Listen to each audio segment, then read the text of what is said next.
first one, it's brand new and it's quite dour and cynical. So I'll just say that it's called "Boiling Up a Batch of Compliments for Supper." A nice compliment can be like a boil in need of lancing. The doctor or nurse must wear both a mask and face shield because one never knows if what's inside will spray like a champagne bottle or simply ooze. It will most likely need to be further squeezed to expunge its filling that is never just pus or just blood or just some other fluid that is unknown to non-medical personnel. Its shape will soon deflate and disappear, but unless its subcutaneous sac is fully cut out, it will recur in a slightly different form filled with a slightly different mix of whatever. Its return will be felt with a slight stinging sensation, and a need to pop it to alleviate the sting will be enormous. Each next doctor's visit upon recurrence will seem futile and expensive without a guarantee of permanent discontinuation. That's why I can't bring myself to trust a verbal compliment. A compliment might only exist to humor the recipient. A compliment might only exist in a backhanded fashion laced with sarcasm and outright bitchiness.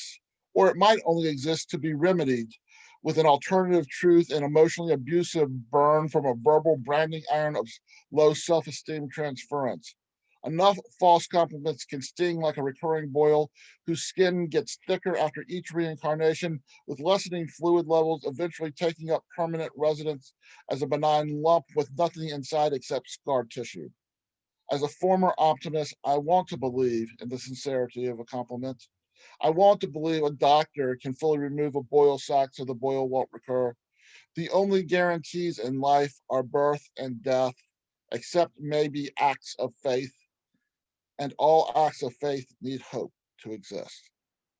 Thank you. In the second piece, I'm going to change tone, and I will desecrate the night before Christmas. And I need to warn you that there is the F word, depictions of male genitalia, and of course, non-consensual facial graffiti. It's called "Twas the Truth About Christmas." 'Twas the night before Christmas when in the North Pole, excuse me,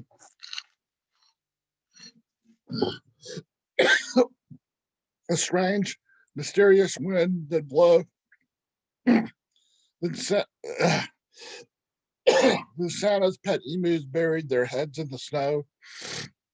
The reindeer got loose and ate every dreidel from the Hanukkah bushes. Mrs. Claus got drunk and pinched all the male elves on their tushes.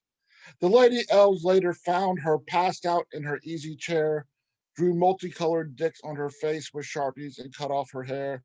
This year, Santa secretly bought a dozen drones to fly presents down chimneys so he wouldn't dirty his suit, making his yearly $1,000 dry cleaning bill moot.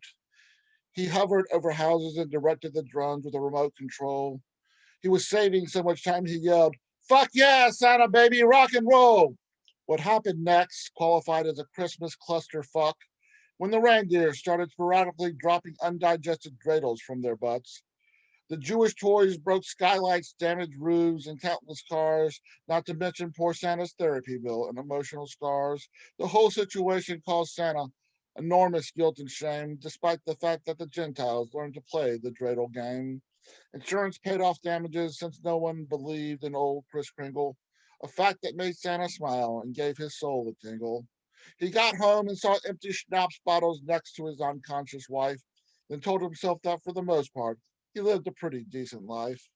'Twas the morning after the night before Christmas when Santa discovered his beloved emus had frozen to death after burying their heads in the snow, which was the tip of an iceberg of traumatic emotional blows.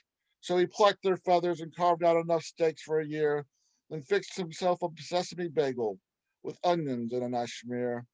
While he drank his coffee, he asked the missus about the dicks drawn on her face. She railed about the elf bitches and how she'd put them all in their place. He just smiled at her, nodded yes, and fantasized about changing his name and face, then running off to Rio de Janeiro and disappearing without a trace.